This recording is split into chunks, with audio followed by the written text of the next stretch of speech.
Hello out there. This is Steve of Rebel Rock Radio, and I've got Spencer with me.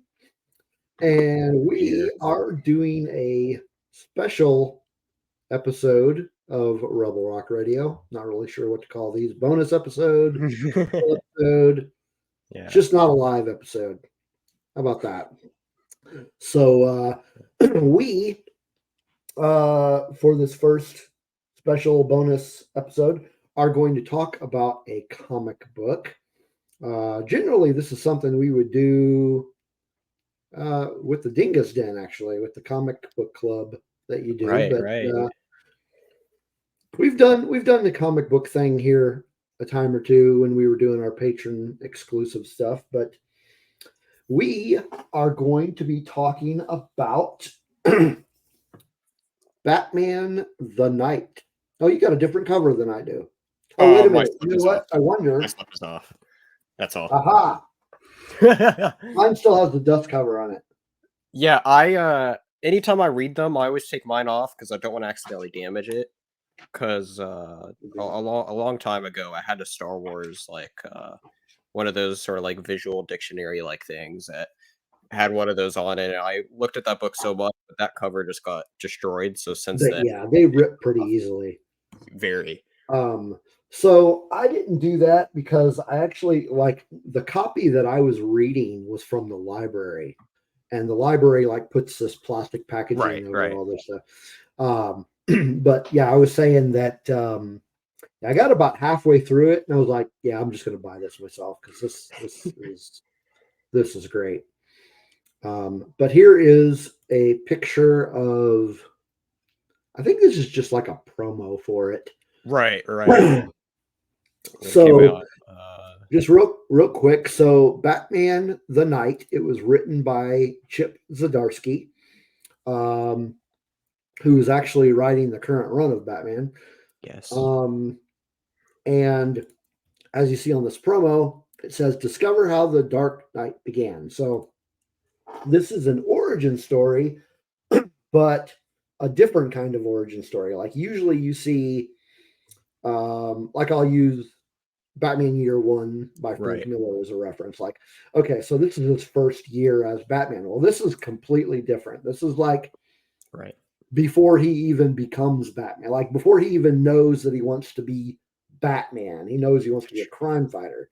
In fact, there's a section in the story where he's like, "I want to be a cop," and then his friend kind of like, "Are you serious?" Jokingly, and then he's like, "Well, I'm going to fight crime, so I'll just do it a different way." And so this is how he goes from Bruce Wayne to Batman, like how he trains to become Batman, because it's just not going to happen overnight. Right. So it goes through an international adventure of sorts. Yes. And so, as I said, Chip Zdarsky wrote it. It came out in single issue form, and like I said, I didn't write any notes, so I'm feeling really dumb now because I didn't write Almost these said notes. January, so it'd probably be January through October as of last Yeah, year, I believe. yeah. It was originally a 10-issue limited series. Yep. Began January of 2022 and lasted until October 2022. Yep. So it was a limited series, and then of course it became a collected edition of all 10 issues. And actually, when did the collected edition come through? See, this Good is not question. telling me. Well, it was earlier this year. I know that. When? Yeah, because I had actually read the first issue back when it came out, and then for some odd reason, I just didn't keep up with it. But yeah, I saw it in the library, I don't know, 2 weeks ago, a week ago, or something like that. I'm like, oh yeah, I wanted to read that. Okay, so according to what I'm reading here, the hardcover edition came out July 2023. Okay, not too long And as ago. far as I can tell, there is not a soft cover edition yet. So Yeah, I've noticed for a lot of the big DC titles as of recent, they've just been putting them hardcover, and I guess if they do well enough, they'll do a soft cover. Like Tom Taylor's Nightwing, it's finally getting a soft cover for Volume 2, like this week. Tom Taylor's Nightwing, that's the current run, correct? Yes, yes. Which I haven't started reading yet, and I She's probably kind on of like want volume to. 4 or 5 now. Yeah, I kind of want to read that, but I'm right now. I still need to get caught up with Zdarsky's Batman run, which I'm actually not that far behind. I'm only like maybe 3 or 4 issues behind. Got all the Um, Gotham War stuff, I think is what it's called. yeah, I haven't got that far yet. Only one I've read so far is Failsafe. Okay, The so you first have a bit like 2 the main first story one. arcs, I think. Say that again. I said I think you have 2 main story arcs left until you caught up, unless I'm forgetting something. But I No, I'm think not 2 sure. main story arcs. But that one kind of took a side saddle type thing, side burner type Happens. thing, because I started reading the current run of Detective Comics, and I'm quite behind on that because that's they do that twice a month. It's like Jesus, man, Crazy. That's why would you do crazy. that? Yeah, but so far I'm liking that too. But Nice. topic tonight is Batman the Night. And as I said, it's an origin story. You just finished it today. Yes, I So did. you're even fresher than I am. I finished it a couple days ago. Actually, when did I finish it? I have a list here on my Goodreads that tells me when I read Very everything. nice. Very nice. Okay, Batman the Night. I finished that on the 15th. So it's been 6 days? it's been almost a week now. Um, but most of it is pretty fresh in my mind. That's good. Um, so just real quick and real general, overall, what did you think of it? Well, overall, I just was gonna say before I get into it, this is one that was kind of like off my radar. I didn't really feel like getting into this just because anytime when you kind of do like another origin, it's kind of like, okay, I already know this story, right? Because kind of prior Yeah, to you this, would my think. mind of it's right. Because prior to this, my mind is kind of like pretty much like what Batman Begins tells, right? Because you just think of like, okay, Bruce Wayne goes off, he finds the League of Yeah. Shadows, and he comes back to Gotham, right? That's kind of like that's the general era that we're talking about here. And so that's kind of Yeah. like, okay, I don't want to see necessarily that again because I already know that, right? Um, and so overall, I really enjoyed how they expanded upon this. And as you've mentioned before, like he's a really good Batman writer. He's doing a really good job so far with the current stuff. I've Yeah. enjoyed him a lot more compared to the previous last, I'd say, few at least. And so um it's great to just go back and to see his take on like much earlier version of Bruce Wayne was great, and I really like that. And so I'm really glad I went back to check it out, and it Yeah, was really good. definitely. Same thing. Is like I said, I read the first one and then I just dropped out and just kind of like, okay, yeah, it's another origin story. Um, and that's kind of, I mean, that is kind of how I felt about him. Like, yeah, how many origin stories of Batman have we had? And you know, my favorite origin story of Batman for the longest time has been, and it's really not even an origin story if you really think about it, but Batman Year One, Hmm. Frank Miller. Right. Um, by far one of my favorite Batman story arcs, favorite origin story, and great. I mean, I like that book. It's amazing, but like I was saying, this one takes a different turn. It really So does. I pulled that out of the library and started reading it, and I'm like, oh my god, this book is amazing. This is like this is like the Batman story you never knew you needed. I think that's a good way to put it, honestly. Yeah, There's it's like so much great like I think it works great for many reasons, right? And before yeah, going into specifics of it, uh, I think what part of it that makes it really great is it really feels like a special issue to issue series to where each issue actually matters something than just being yeah, one part of a series, right?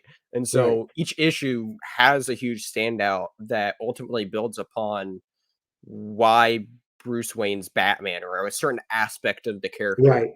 And it really covers a lot of bases, and that's what makes it overall a really, honestly, great origin story to Yeah, that, like you said, you didn't know you needed. right, for sure. Um, lost my train of thought. But yeah, I remember what I was going to say. So this kind of gave me a vibe of uh, this could be the Batman that we saw in the most recent movie. Yeah, I could definitely see that. I can't really see it being Christian Bale. I Can't see know. it being Affleck. Can't see it being Keaton. I can see this version of Bruce Wayne being the Robert Pattinson version. It would work really well, especially with like how dedicated he is in this story to become what we later now know as Batman, right? Yeah, And yeah, that's that same dedication that we get from the Batman, because in that he was only Bruce Wayne for like what, 3 minutes, maybe? yeah, yeah. But yeah, this Bruce Wayne, I mean, he wants to be the best of the best. He goes out and he seeks all these different teachers. He finds the best at what they do and learns from them. And he Yes. just becomes this freaking machine. I mean, he just amazing. Like um so here is the cover of the first issue. I really like this cover. Actually, not having the single issues, I don't remember who did the cover art for this. I don't know if it's the guy who did the artwork for the whole book. And his name was, give me just a second. I've got this written down. Uh, Carmine D. Yeah, I'm going to butcher that. Carmine something. So I don't This know if he did the cover cover. this cover is done by Gerald Perel. Okay. It's one I of the really variant for some reason I just really like this cover. there's a couple Um, that in the back of it you see some of the variant covers. oh, okay. Okay. So But this is an interesting issue because this tells the story of he witnesses parents being murdered, and then we find out that younger Bruce is kind of a little shit. yeah. Yeah. Um, I want to pull up a page for it. Oh, that's not the right one. Hmm. There it is. I've got my numbering off. So here he is at grammar school getting into a fight, Oh like just yes. beating some kid down. And so yeah, we find out that Bruce is kind of a little asshole. Uh Yeah, he is. and and Alfred doesn't doesn't seem to be too happy about that. Uh so you get this impression that Alfred is trying to take on the father figure role, and almost to a point where he's like, I don't know what to do with you. Almost, yeah, yeah. Yeah. And but I'd say that the main meat of issue one is, at least to me, was just getting an idea of those first formative years His Right. school age years, and then this whole thing about well, I'm going to be a cop. Are you nuts? Right. You be a cop. Right. It's really important because you see his early like rebellious sort of nature that Right. plays out through honestly Batman's entire life. And so you just see that really coming to fruition. Like there's this one part where he's doing like the local sort of like underground fighting sort of club that he's Right. doing there, and Alfred Was has that to in go one or bail him out. two? It's in the first one here. Okay. And then it also opens and closes with like this sort of like therapy sort of thing that he's going through with Hmm. Hugo Strange. Yeah. Pretty neat as well. Get to look at one of his future villains. Yes. Yeah. And so, but yeah, it Very. was a nice setup overall for issue one that it was really well done. Yeah. Definitely had me wanting to read more. Definitely good setup for the rest of the series. But so the rest of the book kind of takes him through this globe-trotting adventure, starting off in Paris. And let me see if I've got the right page here. Nope, that's not the right page. What is that one? That's the Why beginning did of issue one. See him. Oh, actually, the reason I pulled this one up is I just wanted to talk a bit about the artwork itself. So, kind of Okay. both of these Yeah. pages. Um, I was really, I don't know if impressed is the word I want to use. I really did enjoy the artwork. Yeah, it was pretty good. It definitely fit the story really well, and so Yes, it's good to see that yes, it was definitely the right type of art style for this type of writing. Um, for sure. I don't know this guy very well, having not ever heard of him before, but I am going to see what else he's been doing because I'd like to see what other books he's been doing artwork for. I didn't bother to look it up when I was trying to find out who the author or who the artist was. But looking at the handy dandy Wikipedia page, uh, let's see, he did a well, he's been around for a while actually, a lot longer than I thought. He did a book called Spider-Man Noir. Oh, nice. He did some illustrating for The Flash. He was the main artist for the 2012 series Punisher Warzone. Interesting. Okay. As far back, so 1997, he wrote. Oh, this is very interesting. He drew an issue of Conan the Barbarian that was written by Chuck Dixon. Very interesting. Okay, that's pretty cool. And apparently, he has also been a storyboard artist for numerous Martin Scorsese films. Very interesting. Wow. Very nice indeed. Oh, So, I know why some of his stuff looks familiar here. He has worked on personal mini series I recommend is one called that just recently finished up. Is called The Joker, The Man Who Stopped Laughing. He did the art for that miniseries, and that was pretty good. okay, that looks. Isn't that miniseries still going on? It just finished, like Okay, a month ago, or in the okay. last month, I should say.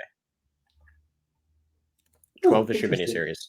So yeah, I knew it So, looked vaguely familiar. the I couldn't man who place it. stopped laughing. Okay, Matthew Rosenberg wrote that. Yeah, that's Yes, he did. probably Yeah, definitely he did. definitely worth checking that one out. I Let definitely me recommend that one. for that's for come to sure. think of it, while we're sitting here talking about this, I got to figure out. I'm going to get some show notes put together here so I can. Oh, I've done some. He just also drawn some other stuff that I've read as well. He did artwork for some of the Rebirth Flash, like the first 3 issues that I've read. He's done that, but then he took like a break until 6. So I know I've read a lot of his work there because I've read up to the issue 8. Did some future state stuff for a little bit. See A now, little bit yeah, back. Future State. That was something that a lot of people were not into. The 1 or 2 I've read, I wasn't a fan of necessarily. I will say that they were pretty hit or miss.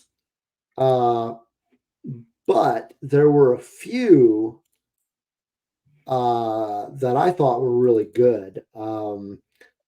There's a there's an online, we just call it a website, I guess, like a news site, online news site. It's not just news though. Called Future of the Force that I write for from time to time. And when the Future State thing was going on, there were quite a few books that I wrote reviews on. Nice. And Awesome. one of them that comes to mind that I really liked, two I will say two that I really remember liking were Robin Eternal and the Future State Catwoman series. Nice. I do remember hearing good things about Catwoman. Yeah, Robin Eternal was really good. It had Tim Drake in it as Robin, of course. But yeah, I mean, the concept of Future State was really interesting, but there were a lot of books in that series where the execution was just just not good. Anyway, the artwork was great. Yes. Of Batman the Knight. Getting back to topic. Batman the Knight was really great. So the first thing that we see, by the way, those of you that are watching this, this is not a spoiler for your review. Probably important to mention that now.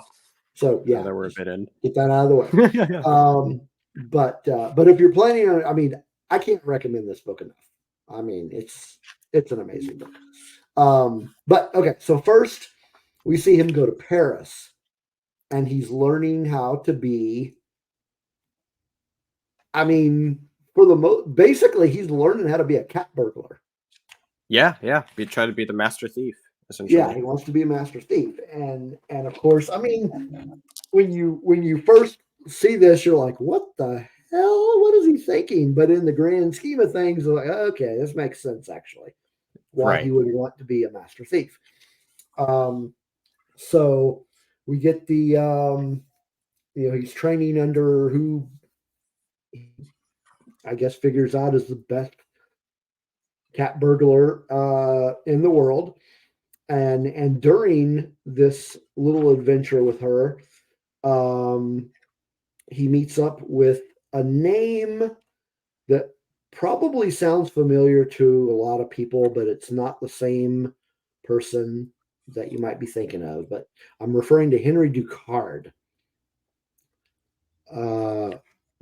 So Ducard was, of course, in Batman Begins, and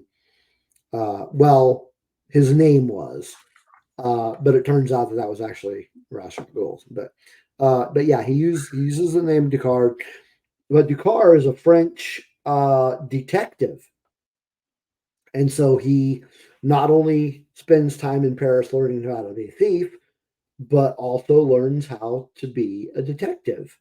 Learns a lot of his detective skills from this guy. And it is the Paris adventure is Man, I mean, it's good. It's all good. All of it is good. Um, at this point, I don't think. Remind me, but I don't think he has met Anton yet. No, that's the He next big doesn't meet part. him until he goes to Korea, right? Right, and that's the next chapter. Yeah. Yes. So the next chapter, he goes to Korea, and he's learning martial arts. So I'm not going to, tell you the whole story. I'm just going to go some highlights here. But he learns martial arts in North Korea. I think the best place to describe this place for like a generalized audience would be that it kind of gave the similar vibes of the League of Shadows place from Batman Begins. It does. Yes, it does. And so he learns his martial arts, and then he befriends this guy Anton, who will become somebody else in the future. I won't get into that. I won't spoil that. He does become somebody that you might know. But so he does hit a couple other places. He hits Russia and Canada, goes to New York City for a while, but ultimately ends up in the Middle East. I believe it was Abu Dhabi or near Abu Dhabi. Right. Where like during this whole globe-trotting adventure, he has been getting followed by this individual. We don't know. We actually don't know that he's been following him until some of the later issues, and tells him, "Yeah, I've been following you, been watching you, and I want you to learn under my master."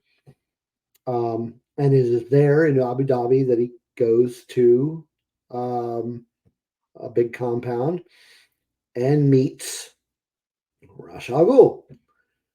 And as you all know, he, if you don't know who Ra's al Ghul is, you probably aren't the biggest Batman fan, but I digress. Ra's al Ghul is a very prominent feature in the Batman Legends. True. Of course, he shows up in Batman Begins. He has shown up in several animated features. He was not. Arkham City he was in. What's that? Arkham City he was in. Yeah, he was in Arkham City, the video games, definitely. He was, I believe, in the TV show Gotham. I can't remember who played him. It was a recognizable face. Was it a later season when he was in? Yeah. Okay, Yeah. that explains why I don't remember. I only watched half of that show. It was, what's his name? Where are you at? There it is. Alexander Siddig is the guy that played Ra's al Ghul, and he showed up in the. He was in season 3 and season 4. Must have been later on in season 3 when he was there, because I watched half of season 3. Yeah. But yeah, he's been in some. He did some Star Trek stuff early in his career, but he's done a lot of stuff. He's been in. He was in Game of Thrones for a while. He's done some TV. He played. He played Hannibal in the Hannibal TV movie from 2006. But he's been in some stuff. Point being, Ra's al Ghul has been around, and I thought that this was a well, not necessarily a climax to the story. I thought that they did that Chip did a really good job making him the final point in his journey. I thought that bringing in an iconic character like this was like, yeah, that was the butter on the bread. I mean, we all knew it was leading there, though. To be fair, say again. I said we all knew it'd be leading there. Like, to be Oh yeah, fair, right? yeah, You know, for League of sure. Shadows and all that. But I like how I think, he wrote the relationship in this time of his life with Talia. How she just, for the most part, hated him. She's like, didn't like him at all. that's true. That's true. Didn't think he should be there, but this whole sequence in I think they called the city Lazarus, didn't they? Maybe that's a very good question. They did something was definitely named Lazarus. Yeah, I don't remember what right but offhand. so here's a piece of artwork from their final battle together. What was interesting about this whole sequence in Ra's al Ghul's compound is that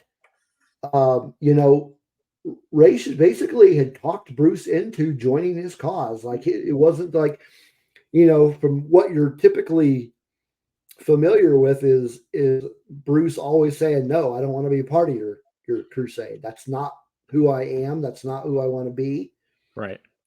But he meets Ra's and gives him his sales pitch, and Bruce is into it. He's like, I'm all in.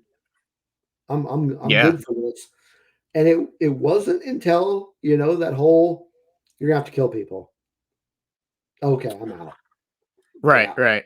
I'm tapping out because throughout the whole story, you see these reinforcements of the code that he's not going to break. This whole I'm not going to kill people. It's just not going to happen. I'm not going to kill somebody. And so that sprinkled throughout the series. But yeah, it was so interesting that like here he is with the League of Assassins and Talia and Rash and all them, and it's just like he's all in. He defeats his by this time is essentially his best friend in combat to become the heir to the throne, so to speak. Uh, and then it's just like, nope, I'm out. I'm Right. tapping out. And then he destroys the dude's compound. But Yep. yeah. Yeah. So Yeah. No, Ra's al Ghul did a great job of convincing Bruce to be like, hey, you need to be a part of this, because he knew how to kind of like turn Bruce's ideology into something bigger, and it was a great way for him to bring him in. Just really showcasing what's great about Ra's al Ghul as a character, because he really right. knows how to manipulate Bruce. Yeah, like at this point, Bruce is just like, yeah, I'm gonna go back to Gotham and fight crime, and it's all like, you're basically gonna do all this training so that you can defeat muggers. What's the Right. point? And then it's like, then kind of dawns on, oh, well, maybe I need to be doing something a little bigger. Uh, Yeah. but that's not how it turns out, of course. But just like the whole series, were there any like favorite moments for you?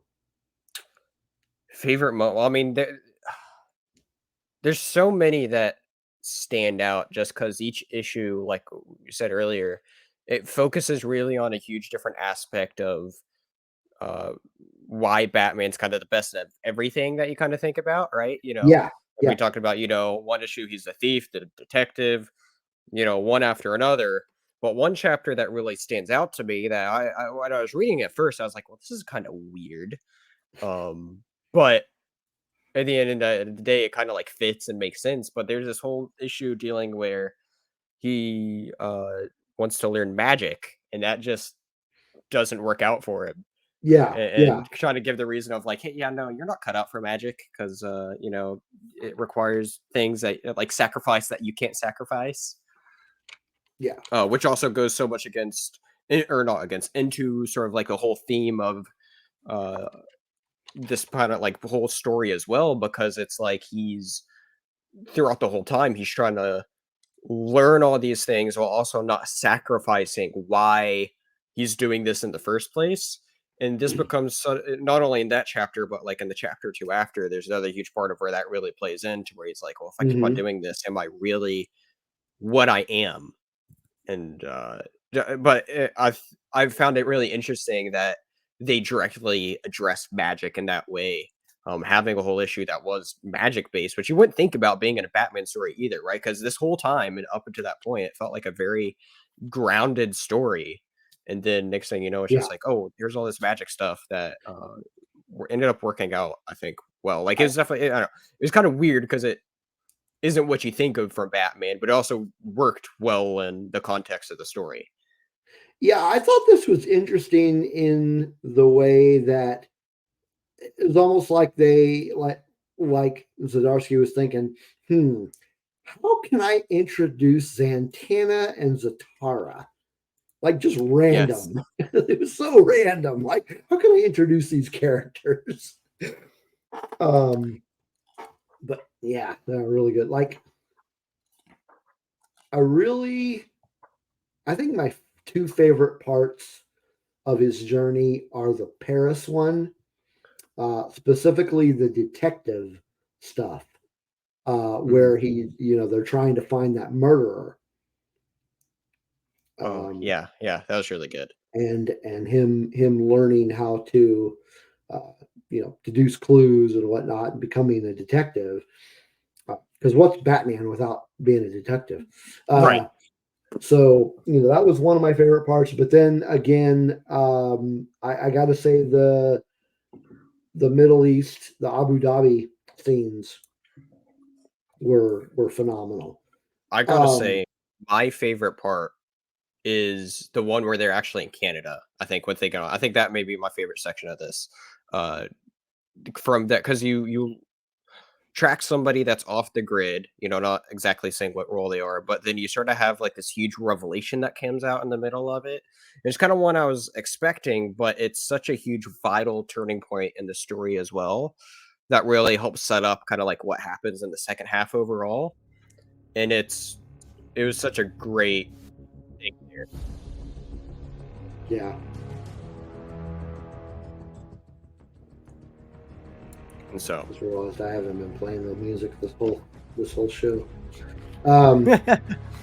No, I completely agree. I mean, yeah, the Canada scenes were pretty cool. I mean, really, everything about this journey in this book was there wasn't any filler. I didn't think. Yeah, I was just about to say everything had a point. Yes, everything had a purpose. Nothing was there to just be like, hey, let's just see Batman in this part of the world. Well, no, everything actually had a point to it.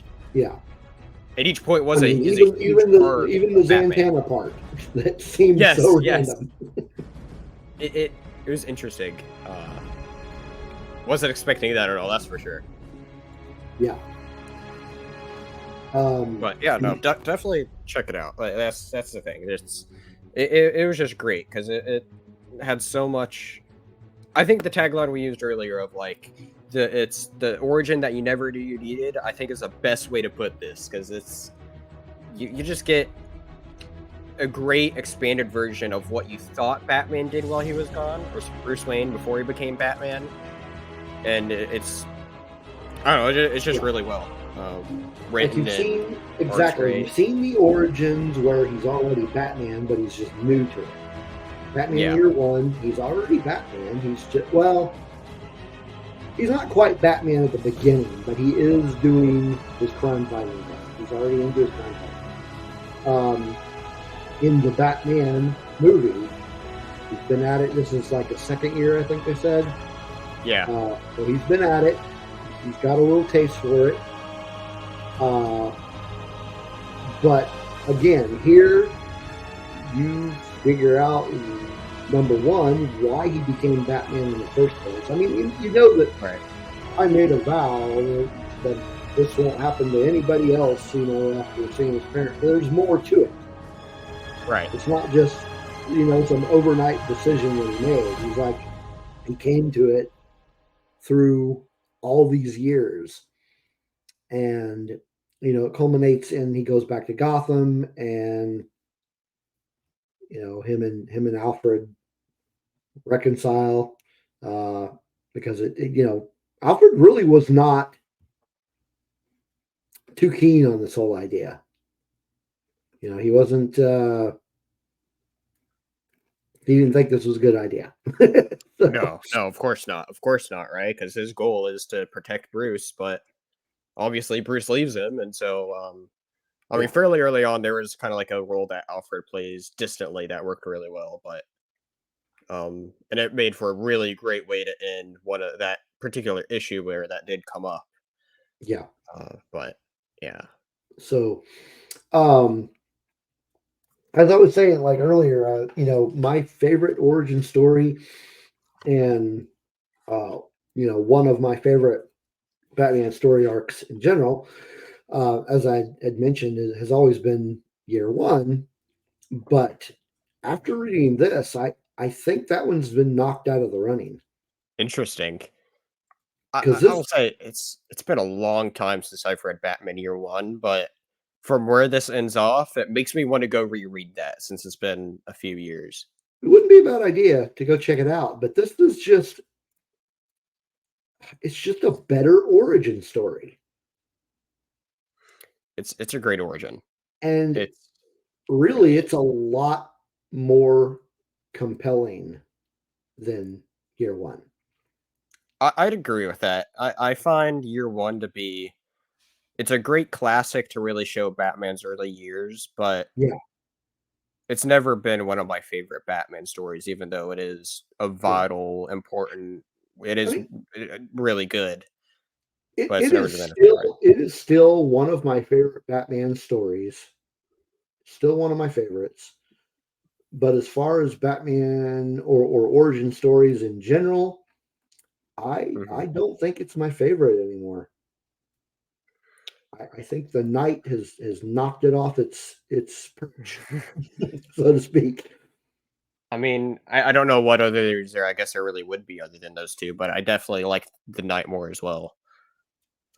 There are a few other Batman origin stories. I mean, obviously, I'm also referring to, um, some of the movies and whatnot, and Sure, but uh, Detective Comics, an early version of Detective Comics, sure. told an origin story. A very early version of the Batman from the 40s told an origin story. Hmm. There was another one in the 50s, and then, of course, Year One. Um, in I'm trying to find it. I know it's in here somewhere. It was from the late 80s because it was before. Batman Pretty Shaman. sure it was before Nightfall. It was Batman 430. There it is. Okay. Um, so you've got, you've got the Mask of the Phantasm movie told an origin story. Um, Another really good origin story, I thought was, and this is actually another book that eventually I would like to talk about. But Batman Earth One Yeah, had that a first good, one was really good that I read. yeah. Or actually, I read the first two. I just Earth haven't read One the was third. good. What'd you say? It was pretty good. No, I Yeah, was just saying I've read the first two, but not the third. I need to. But I really enjoyed the first two of that. That was really good. yeah. And then I don't know if you've read this one, but it might be worth it if you haven't. But it's Batman Zero Year. Yes. I literally Um, I forgot about that one, and I was just, well, not necessarily forgot about it. I don't know. It's interesting for what it does because it does a lot. It kind of like mhm. changes things. That it's a really good story, but I don't know if I'd really call that the definitive like early Batman story. I guess I don't know. No, I I really mean, enjoyed it though. yeah, I wouldn't call it a definitive origin, but there is origin elements to it, which make it an origin Right. story. Um, It's a really interesting story, but it's good. yeah, but I mean, bottom line, the night, if you haven't read it, go out there and read it. If you're a fan of Batman, obviously you need to read this. If you're not Sure. a fan of Batman, give it a shot anyway, because it's just a really good storytelling. Um, Yeah, I think it's a great way of showcasing because arguably it's kind of almost kind of like more than a Batman story because it while it all leads up to Batman, you never see Bruce Wayne put on the mask. It's right. all about Bruce Wayne forming the character to be Batman. And so it's even if you're not particularly a big fan of like what Batman is Hmm. himself, you may still find it interesting to see maybe more of a highlight of the other side of Batman, aka Bruce Wayne here, that kind of like leads into all that because he's really shown in quite a different light that don't really see, which is one of the reasons like why it's such a huge highlight. And so, Yeah. yeah, just highly Um, recommend it. you're right. This is not necessarily a, like you said, a Batman story. It's a Bruce Wayne story. And it is, I mean, overall, it is really, I mean, it's incredibly grounded the way that Chip Zdarsky writes this. Yeah, And I mean, even when you get to Ra's al Ghul, you don't really get a whole lot of, you just get a touch of the mystical stuff. It's not overpowering. It's still pretty, like I said, grounded. it's true. But so I got to ask, like, as far as Batman stories go, uh, where would you place this on your ranking? Would it be near the top or? Oh, I mean, it'd definitely be pretty fairly high. I mean, it doesn't touch some of the classics of like, and this one it kind of goes into it's really interesting because, like I said, it's like it is and isn't a Batman story at the end of the day, right? Because you'd never once see Bruce Wayne be Batman, but on the flip side, it's a great showcase to the character of Batman overall, to where you really Mhm. it's a great developing of Batman, and like I said, I definitely rank it higher than year one, and so that would give it Yeah. somewhere fairly high on the list. Um, Well, as far as so Batman stories go overall, I don't think it's better than Batman Hush. right, right, yeah, no, that's the thing. Is like it can't. I don't think it touches some of the like more bigger classics, sort of like that, Yeah. but in its own I, respective place, it does a great job of it, though. I would say definitely top 10, maybe top 5. I could see myself putting it up somewhere that high. I'd Yeah. have to definitely look at a list of like all the Batman stuff I've read and like rank it. Yeah. But Yeah. overall, though, Zdarsky's done a great job, I'll say, with Batman, and I've really enjoyed his stuff that he's been doing so far. For And sure. so it's definitely go check out his stuff if you like this. And it seemed like this was so good, that's why DC wanted him on Batman because he was announced February, the year this came out of, that he was writing it, because he's fairly newer to Batman. I mean, they've been switching Batman writers. It seems like Yeah. fairly frequent. But Yeah. he's been Tom having a King really good had a job. pretty long run. Yeah. The only one I remember off the top of my head after Tom King was Tinian. Right. And then there's There like might, 2 writers that was around for a little bit, but neither of them was there for long. There's only like an arc each, maybe. yeah. Maybe 2 arcs. But yeah, so Chip has been on it for at least one volume. He's now onto his 4th main story arc. Okay, so he's been doing it for a little bit, but yeah, I'm liking what he's been doing so far, and I really like The Night. It's incredible read. Artwork is incredible. Writing's incredible. Definitely, you need to go check it out. Definitely recommend. Before we close things up, I did want to ask you to tell our viewers a little bit about a project that you have coming up that is similar in theme. Similar You in are going to theme. be doing a reading. Yes, yes. Maybe you can describe it better than I can. Right. Well, I guess kind of, you kind of see those videos out there where like they kind of show the whole comic kind of like page by page, panel by panel. I'm doing something very similar to that. But it's going to be voiced the entire time. And so Yeah, I'm working on the first issue of Batman Court of Owls to be like this fully voiced edited video where it showcases the whole comic while also being voiced the entire time. Every single role, there's a voice to it. And so right now I'm in the middle of trying to figure out like who gets what part, but it's going to be something that it's just going to be a lot of fun to put that's just been putting together. So lots of moving parts to it, making something like this, but it's shaping up to be something really cool that I can't wait to get more into. yeah, I'm looking forward to It's seeing going to be that. awesome. Court of Owls is a great story arc too.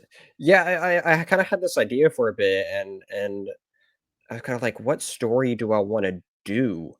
And it kind of just dawned on me one day because for a while I thought about Court of Owls is something I need to do on Comic Club, but since then, I've kind of changed how I do Comic Club a little bit, and so it's like, okay, this would be a great time to bring in Court of Owls, especially with it being such a big beloved title. I think it's a really good option to start off with, and it's just going to be it's going to be a really fun time. Just hearing all the voices and then trying to Yeah, put it together. Sort of the other big reason why it is, other than just being something fun, is like I've been fairly new to this YouTube stuff. My channel just started back up in February of this year, and so mhm, uh, it's going to be a way to help me learn how to do some more certain editing things here and there. yeah, Just something that I've always just wanted to learn more of, just for fun, and so it'll be a fun thing to put together. that'll be cool. Awesome, I'm looking forward to that. So, you folks out there watching can find the Dingus Den at right there, youtube.com Right forward there. slash at Dingus Den, Dingusden. And that's That's where I also do all my on, sorts of comic content over there. Like I said, on top of that, I'm trying to keep up with it weekly, but we'll see how that goes. Like I said, I do my comic club show on there. yeah, Where sometimes I recently forget I've just been anyway. taking Rory, you were my very first one. See, that That's which right. We which is did great. the All first stars, comic club you did was all was the star All Star Superman, Superman, right? all star Superman. Uh, That well, was I need you back on for one that you actually like. But yeah, that was anyway. an interesting one. That one was a funny one. It was like, I actually don't like Grant Morrison. So like not as a person. I don't know him as a person. I'm sure he's a wonderful Right. individual, but I'm not a fan of his writing. Uh, Um, yeah. Neither of you two but were too keen on it, but I you really recently liked it. just did an episode of another Batman episode. It was Batman. Is it versus Santa Claus? Batman, Santa Claus, Silent Night. It's a recent 4-issue miniseries that's been coming out. The first issue came out like the first week of December, and it's coming out weekly. It's a special Christmas event that DC is doing where Batman and Santa Claus team up to fight against Krampus, and that's the whole premise of the story. And so, That's hilarious. I have the first issue out now. The second issue is coming out very soon. I'm planning on doing a whole little special miniseries of all of them. Yeah. But at least the first two were going to be out before Christmas, and others probably in the week after. Yeah, so you've done a few episodes of the Comic Club thing, and that's got some good traction I'm on. trying to keep up with it. Cool. Little bit. Well, good. Well, that is it for this special episode. Thanks, Spencer, for coming and talking about Batman the Night with us. And thank you for having me on. Anytime. And you can find us by going to rebelrockradio.com. That has got a link to YouTube, which you're already on, so you don't really need a link to it. But there are also links to all the audio platforms for our live show that we do on Tuesday nights at 8 p.m. Eastern, 7 p.m. Central. Do those live, not every Tuesday because we're taking a break until after the new year. But that's where you can find us. And if you didn't already know this, Rebel Rock Radio is part of the Subculture Podcast Network. I meant to put the picture up and hit the wrong button. But there you go, the Subculture Podcast Network. And you can find them by going to bio.link/subculturepod network. And that'll take you to all the other podcasts that are part of the network. So we're fairly new to that network, but it's great being part of those guys. And anyway, so thanks out there in YouTube land for checking out this special edition of Rebel Rock Radio. And we plan to do a lot more of these. So take care. Awesome.